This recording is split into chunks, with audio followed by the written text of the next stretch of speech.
I really enjoyed reviewing Growing Up Creepy, so I'm here again to review another cartoon that speaks to my taste, Total Drama Island.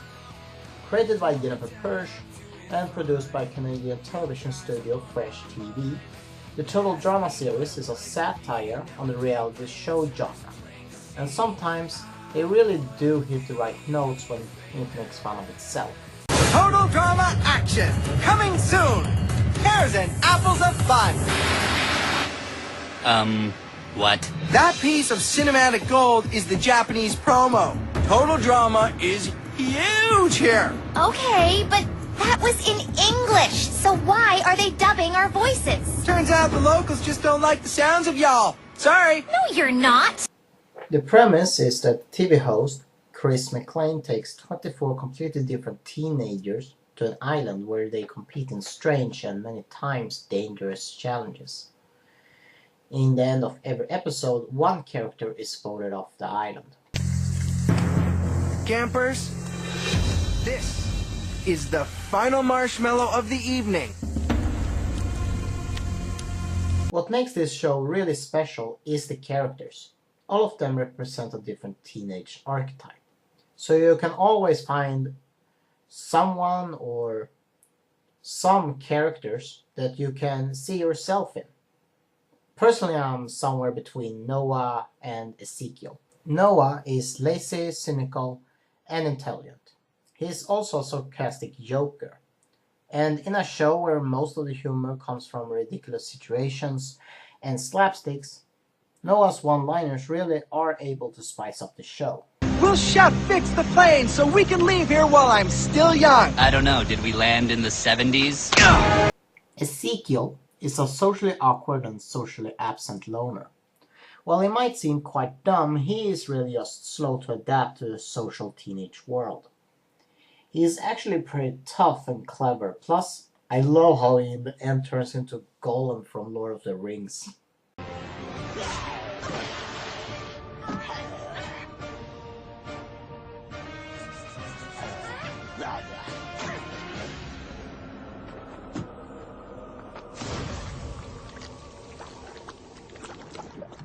One character that has become incredibly popular is Owen. His fart jokes and over-the-top eating habits are funny enough, but what I really like about this guy is his overactive imagination. When he pretends being something he's not, he gets so into it that he actually believes he is what he imagines. You can leave the hunter with less ammo than he thought he had. You can throw him over a cliff. You can even leave him with a case of toe crabs. But you cannot break his spirit! Another character that has been given a lot of attention is Izzy. That is a complete lunatic. She is a sociopath, a psychopath, a pyromaniac, a mythopath. And on top of everything, she is hyperactive. So with other words, she is a lot of fun. I also like the romantic relationship she has with Owen. When these two are put together, it just becomes so much funnier. Oh no! The large out-of-shape monster! We must run! Think of the children! He's so hot! But my favorite character in the show is of course Cody. Cody does represent himself as a ladies' man, even if his attempts often fail. But he is really just a sweet geek that only wants what's best for his friends, and sometimes even people that aren't. Trent, let's talk. Mono a mono. Okay. What do you want to talk about? Gwen. See, I hit on her, but I struck out a few times. The point is, she's not into me. She's into you. If you're lying, I could easily rearrange your face. You know that, right? Dude, buddy! What do I have to gain from lying to you? He is also one of the smartest of the contestants and has a habit of constantly getting injured. I thought it was a cinch to win. I almost made it all the way through without being hit by a single paintball. On the other hand, the character that best showcased the writer's talent to write multi-layered characters is Heather.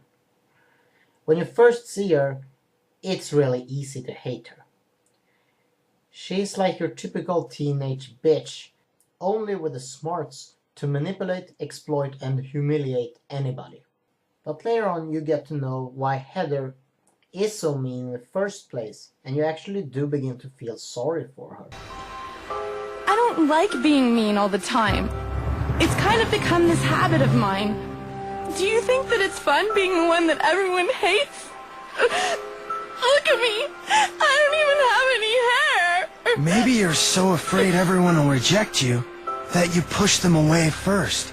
I'm guessing either your parents are divorced or you were really fat and pimply once. As the seasons go, she begins to loosen up, and she actually becomes a character worth rooting for. There are of course many other characters that I left out. Some I liked, some I didn't care for, and some I found really irritating. But if I would profile everyone, this video would go on all day. The first season aired 2007 and was quickly acclaimed by both critics and the fast-growing fan base for its multi-layered characters, fun humor, and intriguing storytelling. The second season was titled Total Drama Action, since it took place in a film studio rather than on an island like the first one. It's like the Blackadder series. Same show, different names. And the second season sucked. Instead of concentrating on the characters, it lays more time on the challenges and toilet humor. Now, I like toilet humor and slapsticks in small doses, but every third minute only gets annoying. And instead of letting the characters slowly and naturally develop, the writers seem to change the character's entire persona whenever it's convenient for them. The only thing I can say I enjoyed about this season is the interaction between Izzy and Owen. But hey, it's Izzy and Owen, they're always funny. But I really think you can skip this season. The third season, Total Drama World Tour, went a lot better. Not just did they bring back some of my favorite characters like Noah and Cody back in the game, but they also added some new characters. Alejandro, that replaces Heather as the antagonist, and Sierra, a fangirl that has an obsession with Cody. Even if most fans found her annoying, I actually almost related to the character. Just like I can be obsessed with certain things, she can be very obsessive of total drama. Remember that TDI is also a show within its own universe. And she loves every minute of it. She's like a Star Wars geek aboard the Death Star. Plus, it's also really funny seeing Cody, that always been such a quote-unquote womanizer, getting more attention than he can possibly handle. The only bad thing I can say about this third season, besides the horrible animation and annoying soundtrack that the first seasons also suffered off, is the musical numbers. Don't musical numbers goes against the show's premise that it is a reality show? None of the songs are memorable in any way. They are annoying, and they stop the story dead.